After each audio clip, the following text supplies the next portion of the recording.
But I know we were talking about this system, right? This pediatric obstructive sleep apnea system that you all, I guess, are using. And so I'd love for you to speak about what that is and share with our listeners, because I think they're going to be excited to hear about this.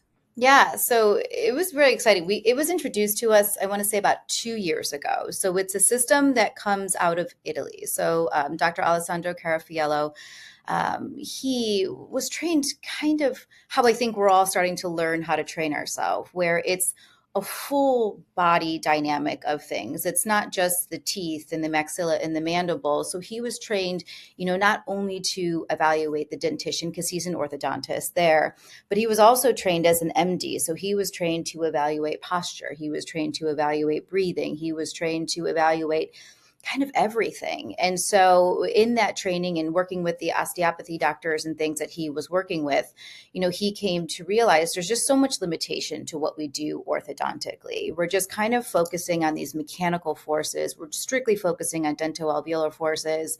And so he came up with this system called the Nuvola system, whereby we can basically merge the constant orthodontic forces, those light forces that we're getting, and using it with a clear aligner system, actually. So some adaptations that he has in there, which I'll talk about with his aligner system. It's the similarity it has to other clear aligner systems is that it's clear, but basically the mechanisms by which it's made is completely different. Because what we're trying to do with this and the use of this, what we call freedom appliance, it's kind of similar to things like MyoBrace, right? So it's this prefabricated myofunctional appliance, but these clear aligners and this PMA or this myofunctional appliance are made to work together. And the way that they are made to work together and what they're attempting to do is essentially unraveling the entire cranial base. Because again, I know, as your listeners and your audience and yourself understand, is the bones of the skull are many, right? And when we're moving one single bone, we're obviously going to be affecting other bones, other sutures, right? Other areas of the skull. So it's how do we adapt our treatment beyond just looking at the teeth and the dentoalveolar forces, but how do we completely three-dimensionally unravel and basically establish normalcy or a lack of dysfunction in the entire cranial base?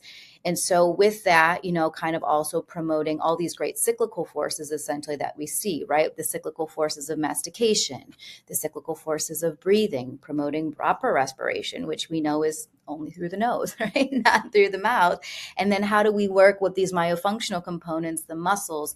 And so it's the combination and the union of these two things together where we get this truly functional, dynamic orthodontic system that can be used in kids as young as 4, really is where they indicate that for, which is fantastic because again, we're getting entire proper function from a whole three-dimensional perspective, as opposed to just where are the teeth in space and do we have the proper measurement, from molar to molar. So it's just looking at all the dynamics of it.